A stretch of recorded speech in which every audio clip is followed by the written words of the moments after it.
एक महिला जो पेइंग गेस्ट रखती है, उनका अपना पुश्तैनी घर है। उसमें बड़े बड़े 10-12 कमरे हैं। उन्हीं कमरों में हर एक में 3 बेड लगा रखे हैं। उनके पीजी में भोजन भी मिलता है। खाने खिलाने की बड़ी शौकीन है और बड़े मन से बनाती खिलाती है। उनके यहाँ इतना शानदार भोजन मिलता है कि अच्छे से अच्छा शेफ भी नहीं बना सकता। आपकी माँ भी इतने प्यार से नहीं खिलाएगी जितने प्यार से वो खिलाती हैं। उनके पीजी में ज़्यादातर नौकरी पेशा लोग और छात्र रहते हैं। सुबह ब्रेकफास्ट और रात का भोजन तो सब लोग करते ही हैं। जिसे आवश्यकता हो उसे दोपहर का भोजन पैक करके भी देती हैं।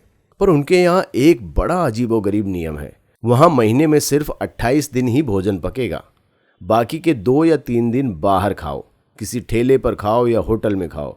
और हाँ, सख्ती इतनी कि कोई खुद भी पीजी की रसोई में भोजन नहीं बना सकता। मतलब आखिरी 2-3 दिन रसोई पूरी तरह बंद। इतना ही नहीं, चाय भी बाहर जाकर ही पीनी पड़ेगी। बड़ा अजीब नियम था। तो मैंने उनसे पूछा कि ऐसा क्यों, ये क्या अजीबोगरीब नियम है, आपकी किचन सिर्फ 28 दिन ही क्यों चलती है? वो बोली, हमारा रूल है, हम भोजन के पैसे सिर्फ 28 दिन के ही लेते हैं, इसलिए किचन भी 28 दिन चलता है। तो इस पर मैंने कहा कि आप पूरे महीने के ले लिया कीजिए। अब नियम कोई भगवान ने तो बनाया नहीं है, बदला भी तो जा सकता है। वो बोली, नो, रूल इज रूल। मैंने कहा, आप भी जिद्दी हैं, ऐसा बेहुदा नियम कौन बनाता है? इस पर वो भड़क गई और बोली कि तुम नहीं समझोगे, शुरू में ऐसा कोई नियम नहीं था।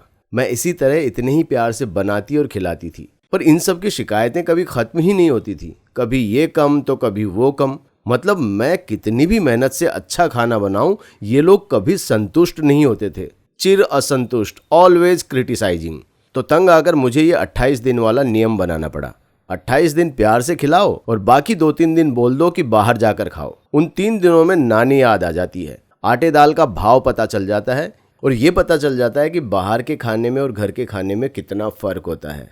2 घूंट चाय भी 10 से 15 रुपए की मिलती है। मेरी वैल्यू इनको उन्हीं 3 दिनों में पता चलती है। सो बाकी 28 दिन बहुत कायदे में रहते हैं। इसलिए अत्यधिक सुख सुविधा की आदत व्यक्ति को असंतुष्ट और आलसी बना देती है। तो कैसी लगी आपको ये कहानी, हमें कमेंट बॉक्स में लिखकर ज़रूर बताइए। और अगर आपको ये कहानी पसंद आई तो इसे शेयर ज़रूर कीजिए और हाँ, हमारे चैनल को सब्सक्राइब कर लीजिए। धन्यवाद।